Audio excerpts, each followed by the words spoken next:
Hello and welcome to Pro Trader Strategies Market Commentary for Monday, October 2nd. My name is Eric Wilkinson. Some of you may recognize me as the Wolfman from CNBC, Fox Business, or even the Wall Street Journal for my commentary on everything from economic to geopolitical and market analysis. Please keep in mind that everything that we talk about in these market commentaries is not a solicitation to buy or sell any of these securities or strategies. At the end of the day, we're here to teach you some different strategies that you can implement into your portfolios, but please do that in your own way. The reason why I can't give you a recommendation on a particular stock or strategy is because I don't know your risk parameters. I don't know what's in your portfolios, and therefore what I'm doing could be counterintuitive to what you are already doing. And please remember that past performance of any trading system or methodology is not necessarily indicative of future results. Having all that out of the way, it is a Monday. Generally speaking, we don't get a whole lot of economic data, but we have gotten a plethora of economic data, some of it not as important as others. But let's get on with it, and we'll break down those numbers. We got, Spanish manufacturing PMI. Remember, now these PMI numbers across the pond, usually the flash estimates are the ones that are most robust. They come out a little bit earlier. These are a little bit more of a lagging indicator, but it's still important to keep an eye on these numbers, specifically the PMI, which is the Purchasing Managers Index as far as I'm concerned, because it really gives us insight as to what the manufacturing sector is really thinking and how they are either ramping up production or if they are pulling back on production and how they are really seeing what the overall economic picture is looking for. But across the pond, like I said, we got the Spanish manufacturing PMI came in at 54.3, expected to be 53.2. And then we've got the European Italian manufacturing came in slightly lower than expected. At 56.3, was expected 56.9. French final manufacturing PMI came in at 56.1, which was in line with expectations, as well as German final manufacturing PMI came in at 60.6. We also got the European region manufacturing PMI coming in at 58.1. Great Britain manufacturing PMI, now theirs is a little bit more robust or a little bit more widely looked at on this manufacturing PMI front because they don't really get the flash necessarily. And it came in at 55.9, lower than the expected 56.3. Then here in the United States, we got the manufacturing PMI that is our most important indicator, and it comes in the form of ISM, which is the Institute for Supply Management. It came in with the PMI number of 60.8, which is 2% or 2 points higher than last month's reading, and it was almost 3 points higher than what was expected. Now, what does that all mean? It actually is the highest reading that we've seen since May of 2004, so 13 years. That's the highest reading. So that is very important, showing that the economy here in manufacturing, purchasing managers are really looking ahead to this Christmas season and believing that the overall economy is starting to pick up. We also got the ISM manufacturing prices paid came in at 71.5, expected to be 64.5. We also have Kaplan speaking later on today, probably in about 45 minutes, so about when you guys are going to be getting this video sent to you. But something to keep in mind, we've been watching some of these Fed governors speaking, and they're kind of talking about like this, both ways. And that's because I don't know that they've really gotten any real substantial economic data before now, really, that's showing prices paid going up. And that's generally a good thing in a sense, that showing inflation has a tendency to beget a better economy as prices start going up. That means because demand for those goods and services are starting to pick up. So with that said, that is inflationary in a sense. So this hawkishness that we had kind of spoken about is probably going to be more dovish, which means that the dovish statements are going to be a little bit more hawkish in a sense because they want to hawk on inflation, which could be a tendency for higher interest rates. All right, so keep that in mind. We could see that the bonds are going to start to want to come off a little bit as the probabilities of increased interest rates is more likely to occur. So on to the overall markets. Let's get on with it. We do have crude oil, which I would think that crude oil would start to be driving higher as well with the aspect or the prospect of higher interest rates, a more robust economy. But we're really seeing crude oil continue to slide back down below this Fibonacci level of the 23.6 area and heading straight down towards that 200-day moving average, which is just coincidentally right now lining up with the high volume node. Now I was looking for crude oil to kind of start bouncing back and forth here, but today it ripped right through that Fibonacci level like it was butter and is heading straight for the magnet, which is where the most time of volume's been spent. Still above $50 a barrel, which I think the bulls are going to try to defend quite a bit, but it did go down there and test that $50 a barrel area earlier today and has since rebounded away.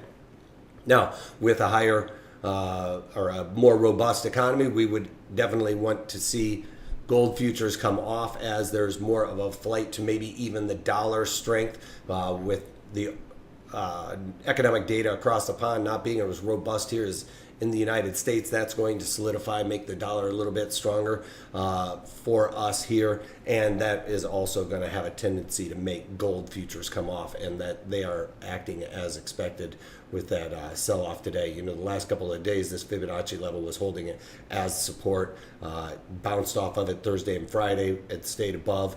Today, back below that area, so nothing really to stop it other than the 50 fib level, which lines up quite nicely with the point of control and the 200-day moving average. So I could easily see this level of 1250 becoming into a real possibility this week or next week. I think that that's really where it's going to want to head to. We might see a bit of a bounce here, but I think that that's really where gold is likely to start migrating towards.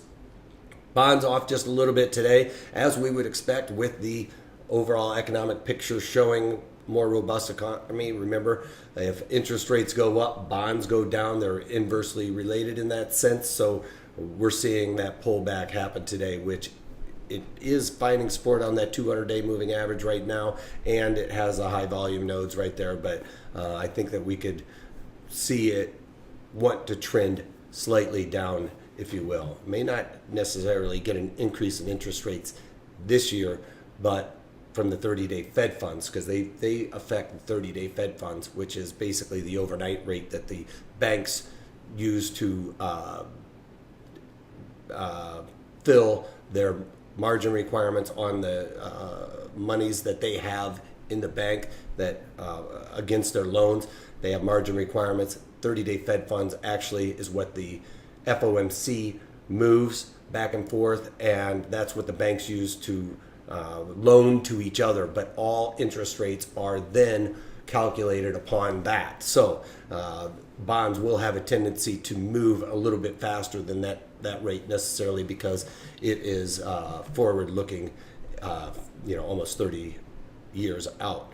We've got the VIX coming off a little bit today as the overall equities are celebrating the ISM number. As you can see, the Dow Jones Industrial Average, another historical high today, blasting off to the upside. A lot of these blue chip stocks are going to benefit from good manufacturing numbers like we've seen, but Dow Jones up over 115 points, almost 117-ish right now.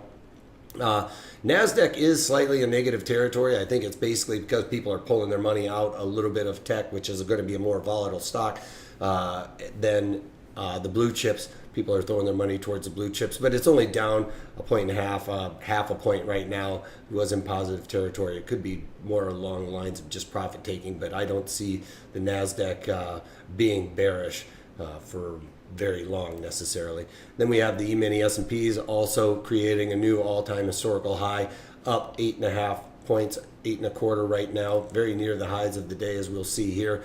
You can see on the 30-minute breakdown, these are 30-minute candles on the last 10-15 days. Today's section right here, as you can see, the all-time high happened right when that ISM number came out. seen a little bit of profit taking going on after that, but now that rebound is happening to the upside. We could even see newer highs towards the end of the day, I could see. On to a couple of things that I've done with that overall manufacturing data and stuff like that. You know, I've had on this Boeing trade that I have been using as a case study in a sense for this webinar that I've been doing. If you guys have been following along, we did the short straddle, then the strangle, and now I went in and talked about how you would go in and defend a strangle when it goes against you. And if you remember, I put on this strategy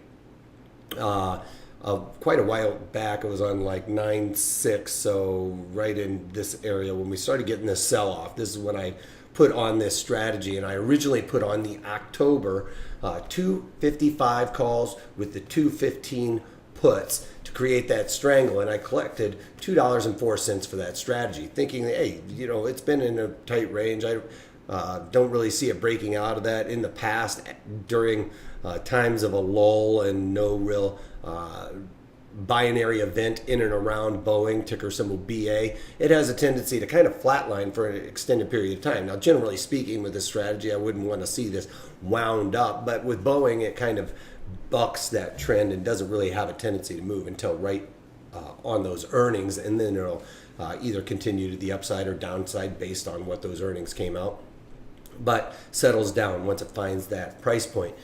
So was feeling pretty good about this. It had high implied volatility in there. So I put on that strangle, looking for some theta decay, volatility to come out of it. It did, as we can see, start to come out of it. What did I say? 9.6. So it started to come out of it there, which was correct. But then I got the directionality wrong. It started moving higher. So what do you do when that happens? Well, I started making these big moves. And generally speaking, like I talk about this in the webinar, when to start to defend these and give specific rules in and around that. I did buck those rules slightly because of the nature of this move just out of nowhere. It had actually came up with a tariff on Bombardier, which supposedly should help Boeing, but tariffs never really help anybody.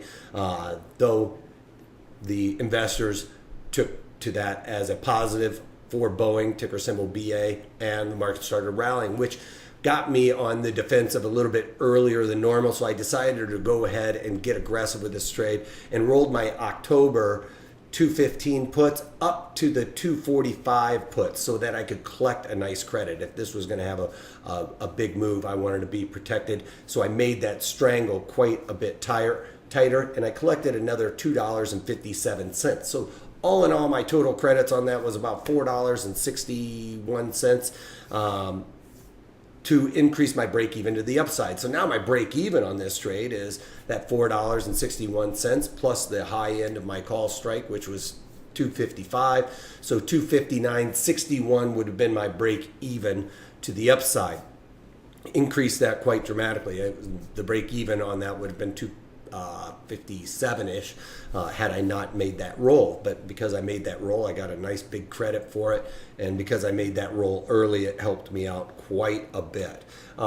In that, it went up, did test my break even, very close to that. But I had already put on that trade, so I got a lot of theta decay coming out of that and directionality.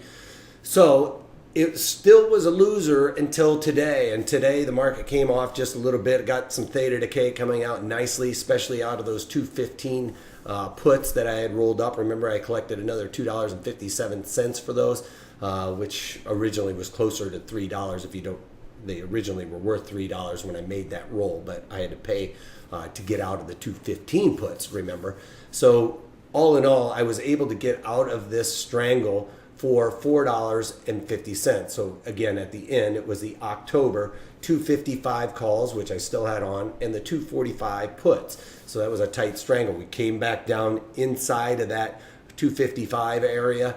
Those 245 puts decayed from almost $3 to $1.25, and so I was able to get out for $4.50. Lost money on the calls, obviously, because those increased in value quite dramatically, but I was able to make up for that in rolling those puts up, which would have, at this point, those 215 puts would have only decayed by maybe down to 10 cents. So I would have only gotten a benefit of about 30 cents and would still been a loser on that trade. I would have still been, paying $3 or something for that. So that roll up and the decay of those puts again allowed me to get out for a slight profit. It's a scratch. I'm going to look at it as a scratch. A total collection of 261 I got out, total collection of 461 got out for $4.50.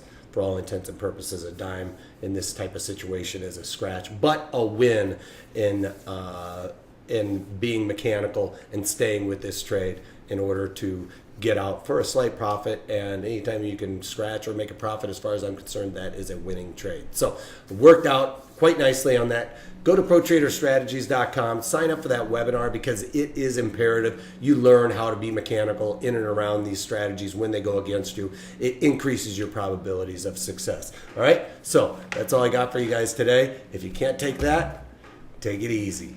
Take that.